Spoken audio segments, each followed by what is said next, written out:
யானை ஒரு காட்டு விலங்கா அப்படின்னு நிறைய பேருக்கு ஆச்சரியம் இருக்கும்.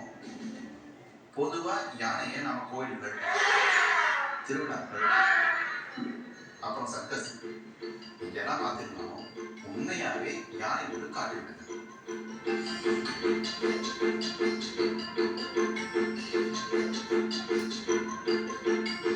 யானைக்கு தந்தங்கள் இருக்குங்கிறது உங்களுக்கு தெரியும்.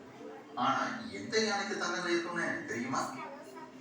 ஆசிய யானைகள்ல ஆண் யானைக்கு தான் தந்தங்கள் இருக்கும். ஆனா ஆப்பிரிக்க யானைகள்ல ஆண் பெண்ணுன்னு எல்லா யானைகளுக்கும் தந்தங்கள் இருக்கும். யானையோட தோல் 2 சென்டிமீட்டர் அளவுக்கு தடிமனா இருக்கும். வீட்டுல அம்மா சமைக்கிறத வச்சே அம்மா என்ன சமைக்கிறாங்கன்னு நம்ம கண்டுபிடிச்சோம் தானே. ஆனா யானைக்கு நம்ம விட பல மடங்கு மோப்ப சக்தி அதிகம். இது வரைக்கும் அப்படின்னா 3 கிலோமீட்டர் தள்ளி இருக்கும் பொருளை கூட வாசனையை வச்சே யானையால் கண்டுபிடிக்க முடியும். ஏன்னா யானைக்கு நுண்ணுணர்வுகள் ரொம்பவே அதிகம். மனிதர்களால கேட்க முடியாத சில சத்தங்களை கூட யானைகளால கேட்க முடியும். இதை மற்ற யானைகளுக்கு செய்திகளாகவும் ஆகும்.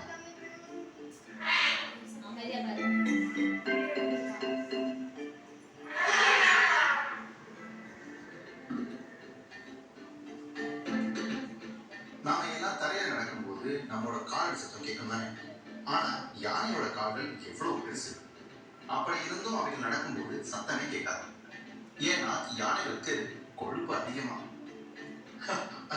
நிஜமாதான் பசங்க, யானைகளோட கால்கள்ல கொழுப்பு அதிகமா இருப்பதால் தான் அவைகள் நடக்கும்போது காலடி சத்தம் வராது. நாம எப்படி குழந்தையா இருந்து பெரிய பையனா வளர்க்கணுமோ அதே மாதிரிதான் யானை. அதோட எலும்புகள் நாளுக்கு நாள் வளர்ந்துகிட்டே இருக்கும். அதனாலதான் யானையும் நாளுக்கு நாள் பெருசாகிட்டே போகும். காலை மற்றும் மாலை நேரங்கள்ல மட்டும்தான் யானை தண்ணீர் குடிக்கும். ஆனா குடிக்க ஆரம்பிச்சிடுச்சு. ஒரு நாளைக்கு 130 லிட்டர்ல இருந்து 225 லிட்டர் அளவு தண்ணியை குடிச்சு முடிச்சிடும். பொதுவா யானைகள் கூட்டமா தான் வாழும் பசங்களா. கூட்டத்துல இருக்கிற மூத்த பெண் யானை தான் கூட்டத்துக்கே தலைமையா இருக்கும். யானைகள் தாவரங்களை மட்டும்தான் பசங்களா உணவா சாப்பிடும். சாப்பிடுறதுக்கு மட்டும் ஒரு நாளைக்கு 18 மணி நேரத்தை எடுத்துக்கணும். இப்போ தெரியுதா யானை ஏன் அவ்வளவு பெருசா இருக்குன்னு?